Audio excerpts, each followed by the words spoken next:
Okay, Gilles, welcome to London, a very rainy London, it must be said, and you're here to collect the production car of the year for Car Design Review. Now, I nearly said concept car because 3 years ago, in 2021, it did win the Concept Car of the Year award. It must be hugely gratifying to take it on that journey all the way through to here it is. It was parked on the street like in real life. There it is. Yeah, there it is, and the promise was to put exactly that into production.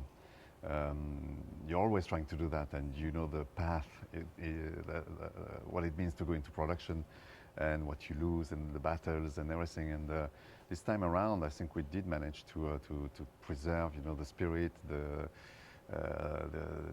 every detail, but also the proportions, everything. So it's very rewarding to again, appear and here it is, on the streets, and no, it's incredible. It's incredible, especially with such a huge, crowd of design directors, and yes. You've got the best around in here. No, and they're going to see it, and I think that it was a popular vote. There was no sort of fear or favour. It was a clear winner. When we first saw it, we didn't have an interior, but now the interior has really taken on a real character of its own. You've seen tell us about some of the details you've seen. I've seen flower holders and all sorts. No, yeah. The idea was to use somehow the same recipe as the exterior. So what details, what things from the history that we could use and reactivate in a modern and fresh way in terms of shapes and everything, so that it doesn't look vintage and dusty in a way. And so this two-layer dashboard that you saw in some of the R5s in the past, this instrument block, if you remember old R5s, it was a huge chunk of plastic with rounds, and needles, and even the screws, you would see the screws, just there. And so we said, okay, let's have this rectangle in there, but with screens, obviously. The seats also are coming from the turbo version, so the H-shaped, backrests, and with a nice side support. So the bits and pieces come from not just one car, the 5, but from 3 cars actually, the 5, the Super 5, and the turbo. And so for the interior, we looked at that, and we said, okay, but it needs to be modern, obviously. It needs to be fresh looking, interesting looking, and in the smallest details. And so we said, okay, the challenge is to still design a car that's affordable, but yet we wanted to be sparkly, we wanted to have detail and richness without adding bits and pieces that would then raise the price for the client. So we found 1,000 tricks, to make it, interesting and rich with details and features. And then, of course, accessories complete the thing. There are accessories in car brands already for a very long time, but usually made at the last minute or by someone else, or standing there at the dealership, you don't even know if it's the same brand.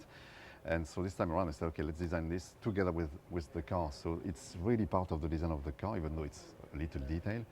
But whatever your life is on board, you can purchase this or that, or the baguette holder, yes, the very famous bread holder. Yes, fantastic. So it matches what you do on a daily basis. So yeah, we pushed it hard on the details.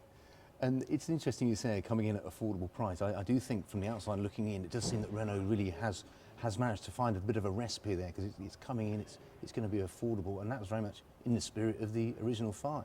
Yes, exactly. The original 5, when it came out in '72, there was a petrol crisis, and the company, or the world, in fact, had to find solutions, affordable cars to buy, but to use also, consuming not a lot of petrol with tiny engines and so on, and yet relevant cars in terms of able to move you around and move your family around.